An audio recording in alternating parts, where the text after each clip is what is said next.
A daily life in Japan. Konnichiwa! As usual, another late post na naman tayo for today's video. Paano naman kasi kuha pa yata to 3 weeks ago. Balik ganito yung ganap namin every Sunday. Kung walang overtime sa work, kaya nagsisimba talaga kami ng family. Kaya para sa lahat ng mga gustong magsimba, dito lang to sa may Ashikaga. 10 AM ang start ng misa. Iba lang din talaga kasi sa pakiramdam pag napaglalaanan mo ng oras yung pagsisimba. So after namin sa simbahan, dumiretso na kami dito sa Makotoya or sa pawn shop para tubusin yung sinanla kong bracelet. Tapos tamang tingin-tingin na rin sa mga gold. Ang sarap lang din kasing mag-invest ng gold. Kung meron pang invest ha. Pero seryoso to guys ha. Kaysa sa iba nyo ilaan yung pera nyo, mas magandang mag-invest sa alahas. Para pag kinailangan nyo ng pera, meron kayong maisasanla o maibebenta. At isa pa, yung gold kasi nagtataas yung presyo habang tumatagal. Kaya tignan nyo ko, patagal ng patagal, paubos ng paubos yung collection ko ng gold. Charot. Pero hanggat maaari talaga ayokong gagalawin yung mga gold ko. Dahil halos kasi lahat nun regalo lang sa akin. Kaya lang wala talaga akong no choice. Ang dami na kasing gastusin at saka bayarin dito sa Japan.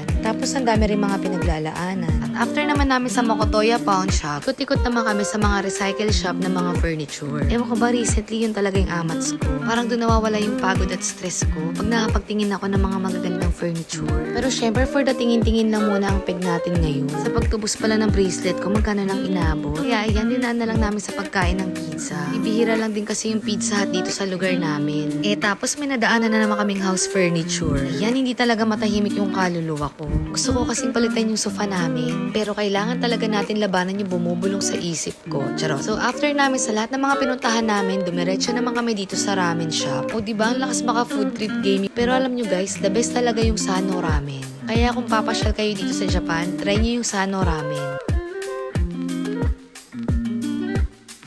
O siya, kakain muna kami ha. Itadakimasu!